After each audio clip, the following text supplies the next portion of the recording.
People, what's good, how's everyone doing? Hopefully you guys are all doing well. Don't forget, if you're new to the channel, like, share, subscribe. Wow, that was incredible.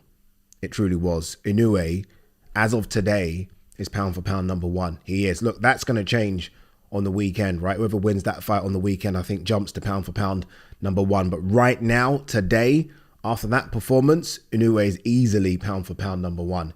That was just sensational. It was. By the way, how good was it to have boxing midday on a Tuesday? How good is this? Feels amazing. I mean, more of it, please, if we can. I mean, very unlikely, but I think everyone enjoyed that. But back to the performance, that was just, understand what he's done, people. So he jumped up a weight class and didn't give me a test the water fight, which a lot of people would do, and you can't blame them for doing it.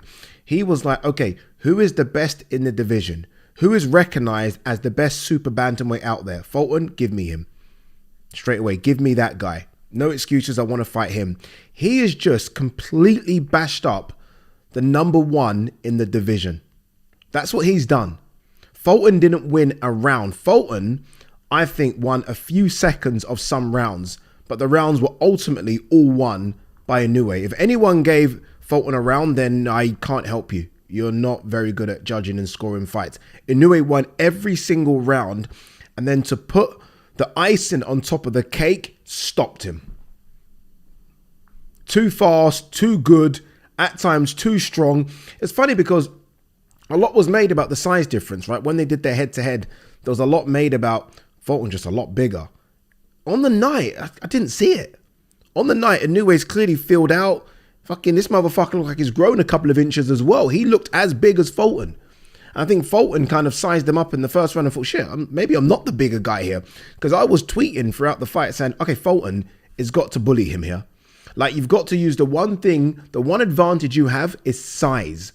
You've got to somehow get close, take him to the ropes and bash him up a little bit. He couldn't do it. He couldn't do it. Inoue has created this fear factor. There's a fear factor where if I get close with him, his hands are so fast, he's going to catch me with something and I don't want to be knocked out.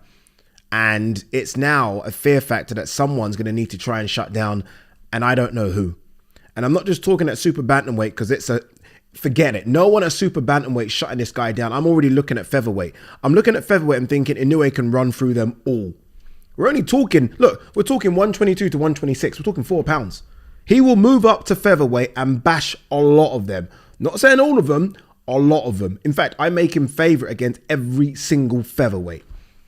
That's how impressed I was with that performance. Fulton's basically a featherweight, guys. He's a massive guy. Basically a featherweight, couldn't do anything. That jab to the body, he disguises it so well.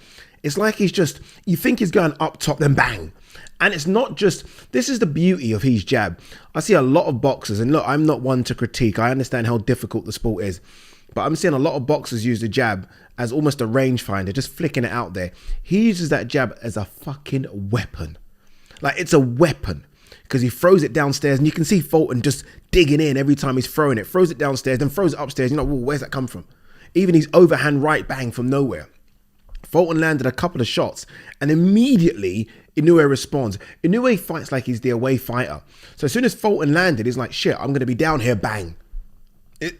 Honestly, that was a sensational. Understand this, people. For those of you that, dip your toes in and out of boxing and, consider yourself casual fans, understand this. When this fight was made, people said, including me, whoa, that's 50-50 fight. That's a 50-50 fight because we know Fulton can fight on the front foot, the back foot. You watch his fight against Figueroa, he can dig deep. If he needs to, he can fight in the trenches.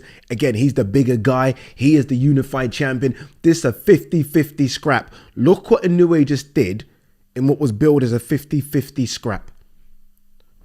I am so impressed.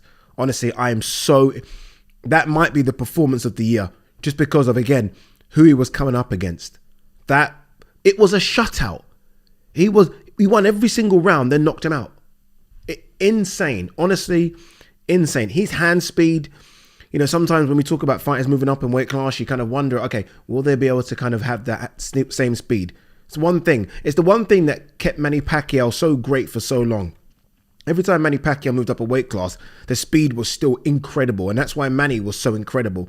You're looking at Inoue and you're thinking, geez, this guy might be able to run through some weight classes, you know. He's already a full weight world champion. It's up to him. He can be 5. And then I'm already starting to think about 130. I really am. I know some people are going to say, Ade, calm down. But I'm really looking at 130 and thinking, okay. Because again, he's now created a fear factor. Fighters go in there and they change up their style because they're afraid of getting hit. Because they know the power's real. The power is real and he's making it look easy. The only fight this guy's had at the world championship level, and I think he has 17, 18 world title fights, is Daenerys. And we saw how he adjusted in the second Daenerys fight. He is starching people. Starching. He's incredible. Honestly, I feel like I'm semi-speechless about what I've just seen. Because again, Stephen Fulton ain't no joke. But I said it yesterday. If you guys watched the preview video I did, I said it yesterday. I said Fulton is a very good fighter. Very good. I said Inoue could be a generational talent. I'm going to change up now. Not could be, is. Inoue is a generational talent because this guy can do it all.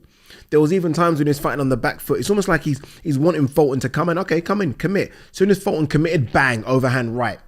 Honestly, it was sensational. Dug to the body a few times. Not just a body jab. I mean, he really dug to the body. Whoa, mate. Honestly, that weren't supposed to happen. That was not supposed to happen. He was not supposed to be able to do that. And he's done that. Even listening to Michaela Meyer in commentary, and you could tell she's almost a bit stunned by it as well. I don't know. Maybe it's fucking 5:30 in the morning in Vegas where they are. They're doing the rap from the studio. But I think that she's even a bit like, whoa, what have I seen here? I don't want to discredit Fulton too much because, again, I've said one's a generational talent, one's a very good fighter, but Fulton's going to be disappointed with that performance. He had to put it on him. There's sometimes when you can have a boxing match with someone, and Fulton's obviously a very good boxer, but it does get to a point. Maybe it's round 4 or 5. It's his corner. His corner kept him saying, believe in yourself. So they clearly were worried that maybe the mindset wasn't correct going into the fight. But surely it gets to a stage where it's round 4 or 5 where you're thinking, okay, I'm trying to have a boxing match with this kid and I am not having any success. Like, he's just too fast. So I've just got to then almost bite down on the gum shield and fight. And he did that. I think round 6 or 7, I tweeted like, okay, Fulton is actually trying to fight back here. This is his only chance of winning is to almost have a dog fight. But then he just kept getting caught. So it's almost like, okay, I damned if I do, I damned if I don't. He's on the back foot fighting, he's getting caught. He's throwing a lazy jab, and it was a lazy jab. He's getting jabbed to the body. He's like, oh, fuck it, let's have a dog fight. He's getting bashed up. What are you supposed to do? What are you supposed to do? You're tired. You can't breathe. And this fucking kid isn't stopping. It's demoralizing. It's scary. And that's what Inoue is going to do. Inoue's only, for me, the only chance Inoue has of losing, and Daenerys a good example because Daenerys a puncher, is if Inoue gets hit early and that you almost force him to respect you. If he doesn't, he's just going to run through you. Like, if you can punch, you've got a chance because he's going to then maybe sort of think about coming in. He fights so confident / arrogance that after round 2, his hands were down. His hands were down by his side. Like, oh, is this it? I'm like, dude, you're fighting the unified super bantamweight champion. How dare you have your hands down? How dare you do this? And he's like, what? This is nothing. He's jumping into punches. He's overcommitting to some of his shots. That's how little respect he had for Fulton's power. This guy is overcommitting to shots against the unified super bantamweight king. Mental. Honestly, madness. I can't wait to see what he does next. I can't wait. I forgot the guy's name who's the other super bantam. Let me ever see if I can't bother. The other super bantamweight champion. But already, and I think I've seen people tweet this already, people like featherweight. If you do that to the super bantamweight at the time, number 1, featherweight straight away, go up 4 pounds and let's see if anyone wants that smoke. I think this is crazy. I think he's going to have a landing spot at 130, and I wouldn't be surprised if a super fight presents itself at 135. I'm not talking now because we're going way too far. But we've seen it in the past. We have seen guys go up these weight classes.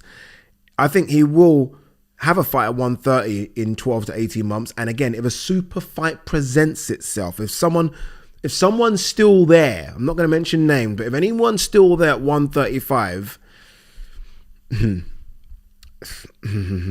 telling you now, mate, yeah.